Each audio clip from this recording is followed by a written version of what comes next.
Hello viewers, आज के video में हम कक्षा 10वीं सामाजिक विज्ञान में त्रैमासिक परीक्षा की तैयारी करने वाले हैं। त्रैमासिक परीक्षा 2022 का आपका पेपर कैसा आने वाला है वह देखेंगे। तो यह जो पेपर है आपका आउट नहीं हुआ है, एक मॉडल पेपर है, इसमें से प्रश्न आने की पूरी संभावना है और इससे आपको यह भी पता चल जाएगा कि आपके एग्जाम में प्रश्न किस तरह से आएंगे।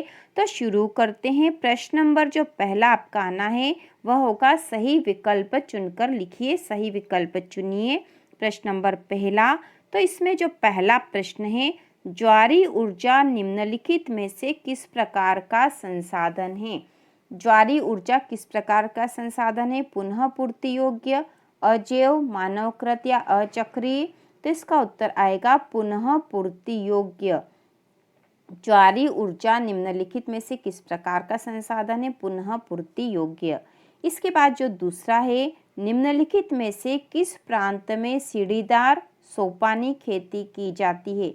किस प्रांत में सीढ़ीदार खेती की जाती है? तो यहाँ ऑप्शन दे रखे हैं, पंजाब, उत्तर प्रदेश के मैदान, हरियाणा या उत्तरांचल। तो इसका उत्तर आएगा उत्तरांचल। उत्तरांचल में सीढ़ीदार खेती की जाती है। इसके बाद जो तीसरा प्रश्न है, इनमें से किस राज्य में काली मृदा पाई जाती है? काली मृदा किस राज्य में पाई जाती है? जम्मू कश्मीर, राजस्थान, महाराष्ट्र या झारखंड? तो इसका उत्तर आएगा महाराष्ट्र में काली मृदा पाई जाती है। इसके बाद जो अगला प्रश्न 4 है, सार्वजनिक और निजी क्षेत्र किस आधार पर विभाजित है? तो किस आधार पर ये विभाजित है सार्वजनिक और निजी क्षेत्र? तो इसके जो ऑप्शन है वह है रोजगार की शर्त, उद्यमों का स्वामित्व, श्रमिकों की संख्या या आय के आधार पे? तो इसका उत्तर आएगा उद्यमों का स्वामित्व। सार्वजनिक और निजी क्षेत्र किस आधार पर विभाजित है? उद्यमों का स्वामित्व के आधार पर। इसके बाद अगला जो है, भारतीय सिंह का प्राकृतिक आवास आरक्षित क्षेत्र है।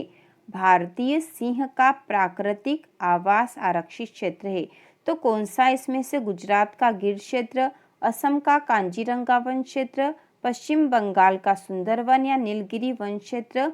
तो इसका उत्तर आएगा गुजरात का गिर क्षेत्र।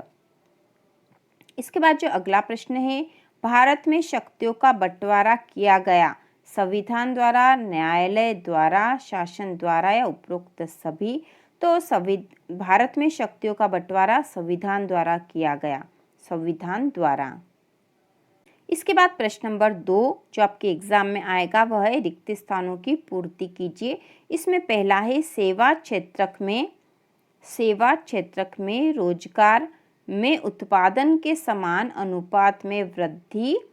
तो वृद्धि नहीं हुई आएगा, नहीं हुई। सेवा क्षेत्रक में रोजगार में उत्पादन के समान अनुपात में वृद्धि नहीं हुई। इसके बाद जो अगला जो रिक्त स्थान है, क्षेत्रक के श्रमिक वस्तुओं का उत्पादन नहीं करते। तो किस क्षेत्रक के श्रमिक वस्तुओं का उत्पादन नहीं करते? तो यहाँ आएगा तृतीयक जो क्षेत्रक है उसके श्रमिक उत्पादन का कार्य नहीं करते। तृतीयक आएगा यहाँ पर। इसके बाद अगला प्रश्न है, शोर नापने की इकाई है। शोर नापने की इकाई है डेसिबल। यहाँ पर रिक्त स्थान में लिखना है डेसिबल। अगला प्रश्न है, श्रीलंका में भाषा बहुसंख्यक है। कौन सी भाषा बहुसंख्यक है? तो यहाँ आ जाएगा सिंहली भाषा बहुसंख्यक है। इसके बाद अगला जो रिक्त स्थान है, नेपोलियन बोनापार्ट के युद्ध में पराजित हुआ। तो किस युद्ध में पराजित हुआ था? तो यहाँ आ जाएगा वाटरलू के युद्ध में पराजित हुआ था। इसके बाद अगला है, भारत में साक्षरता का प्रतिशत सबसे अधिक राज्य में है। तो यहाँ हमें बताना है किस राज्य में भारत में साक्षरता का प्रतिशत सबसे अधिक किस राज्य में है? तो यहाँ उत्तर आएगा केरल राज्य में साक्षरता का प्रतिशत सबसे अधिक है। इसके बाद जो अगला प्रश्न नंबर 3 होगा वह होगा एक वाक्य शब्द में उत्तर लिखिए। तो एक वाक्य या शब्द में उत्तर लिखना है। यहाँ पहला है, 1790 की क्रांति के समय फ्रांस का राजा कौन था? तो फ्रांस का राजा था लुई 16वां।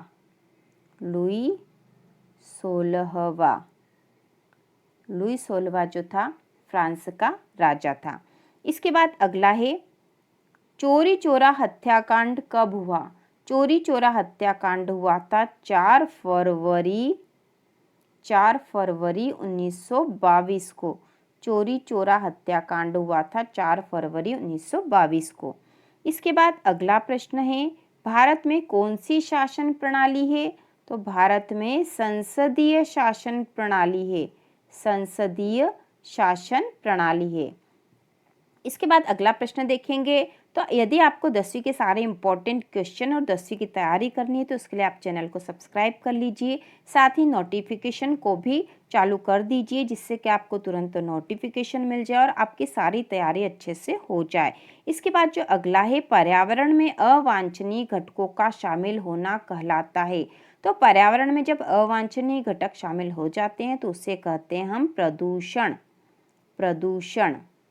इसके बाद अगला है ऐसे वन जो ऋतु विशेष में पत्ते गिरा देते हैं। तो ऋतु विशेष में पत्ते गिरा देने वाले पर्णपाती वन कहलाते हैं। पर्णपाती वन कहलाते हैं। इसके बाद अगला है देश के बांधों को किसने भारत का मंदिर कहा? तो देश के बांधों को किसने भारत का मंदिर कहा था? पंडित जवाहरलाल नेहरू ने। पंडित जवाहरलाल नेहरू ने देश के बांधों को देश का मंदिर कहा था। इसके बाद जो अगला है अर्थव्यवस्था को कितने क्षेत्रों में बांटा गया है? नाम लिखिए। तो यहाँ उत्तर आएगा अर्थव्यवस्था को 3 क्षेत्रों में। 3 क्षेत्रों में बांटा गया है। 3 क्षेत्रों में और नाम लिखने हैं। तो सबसे पहला जो नाम है वह है प्राथमिक क्षेत्र। प्राथमिक क्षेत्र। दूसरा है द्वितीयक क्षेत्र। द्वितीयक क्षेत्र। और तीसरा आ जाएगा तृतीयक क्षेत्र। प्राथमिक क्षेत्र, द्वितीयक क्षेत्र और तृतीयक क्षेत्र 3 क्षेत्रों में बांटा गया है। भारत की अर्थव्यवस्था को या अर्थव्यवस्था को 3 क्षेत्रों में बांटा गया है। प्राथमिक क्षेत्र, द्वितीयक क्षेत्र और तृतीयक क्षेत्र। इसके बाद जो अगला प्रश्न है वह सही जोड़ी बनाइए। तो यहाँ सही जोड़ी बनानी है प्रश्न नंबर 4 में। तो यहाँ जो ऑप्शन दे रखे हैं आपको सूची अ और सूची ब दे रखी। तो सूची अ पहले पढ़ लेते हैं। तो सूची अ में दे रखा समान अधिकारों और अवसरों के मामले में महिला और पुरुष की बराबरी मानने वाला व्यक्ति। दूसरा है धर्म को समुदाय का प्रमुख आधार मानने वाला व्यक्ति। तीसरा है जाति को समुदाय का प्रमुख आधार मानने वाला व्यक्ति। चौथा है व्यक्तियों के बीच धार्मिक मान्यताओं के आधार पर दूसरों के साथ भेदभाव नहीं करने वाला व्यक्ति। पांचवा है असिंचित भूमि और छठा है फसलों का कम मूल्य। इसके बाद सातवां है कर्ज भार। तो यहाँ जो अगला जो है सूची ब में जो दे रखे हैं शब्द वह है सांप्रदायिक, नारीवादी, धर्मनिरपेक्ष, जातिवादी और सहकारी विपणन संस्था, कम ब्याज पर बैंकों से ऋण उपलब्ध करवाना। ठीक है, ऋण उपलब्ध करवाना और सरकार द्वारा नहरों का निर्माण यहाँ पर आएगा। तो यहाँ पर हम जोड़ी बनाएंगे। तो पहला जो है समान अधिकार और अवसरों के मामले में महिला और पुरुष की बराबरी मानने वाला व्यक्ति। तो ऐसा व्यक्ति कहलाएगा नारीवादी। नारीवादी। इसके बाद है धर्म को समुदाय का प्रमुख आधार मानने वाला व्यक्ति। तो धर्म को समुदाय का प्रमुख आधार मानने वाला व्यक्ति हो जाएगा, प्रमुख आधार मानने वाले व्यक्ति सांप्रदायिक। ठीक है, सांप्रदायिक आएगा। इसके बाद जाति को समुदाय का प्रमुख आधार मानने वाला व्यक्ति जातिवादी। इसके बाद जो चौथा है व्यक्तियों के बीच धार्मिक मान्यताओं के आधार पर दूसरों के साथ भेदभाव नहीं करने वाला व्यक्ति। तो जो भेदभाव नहीं करने वाला व्यक्ति है वह कहलाएगा धर्मनिरपेक्ष, जो धर्म के आधार पर किसी में भेदभाव नहीं करता। इसके बाद जो अगला ऑप्शन है असिंचित भूमि। असिंचित भूमि, तो असिंचित भूमि का आएगा सरकार द्वारा नहरों का निर्माण। असिंचित भूमि पर सरकार द्वारा नहरों का निर्माण है। यहाँ पर पूरा नहरों का निर्माण सरकार द्वारा किया गया है। इसके बाद है फसलों का कम मूल्य। तो यहाँ पे आ जाएगा सहकारी विपणन संस्था। ठीक है, सहकारी विपणन संस्था में जो है फसलों का कम मूल्य हो तो वहाँ पर उचित मूल्य में खरीदा जाता है। इसके बाद है कर्ज भार। कर्ज भार के लिए सरकार ने कम ब्याज पर बैंकों में ऋण उपलब्ध करवाया है। इसके बाद जो अगला प्रश्न है सत्य असत्य की पहचान, तो इसमें जो पहला है लोकतंत्र हमेशा सामाजिक विभाजन के आधार पर समाज का विघटन करता है, तो यहाँ पर आ जाएगा असत्य। क्योंकि लोकतंत्र में ऐसा नहीं होता, सामाजिक विभाजन के आधार पर समाज का विघटन नहीं होता है लोकतंत्र में, तो असत्य है। इसके बाद जो अगला है जीडीपी के मदों में वर्ष 2003 में तृतीय क्षेत्र की हिस्सेदारी 50% से 60% के बीच है, तो यहाँ पर आ जाएगा सत्य। यह सत्य कथन है। जीडीपी के मदों में वर्ष 2003 में तृतीय क्षेत्र की हिस्सेदारी 50% से 60% के बीच है। इसके बाद अगला जो है स्वराज पार्टी का गठन लाला लाजपत राय ने किया, तो यहाँ पर आ जाएगा असत्य।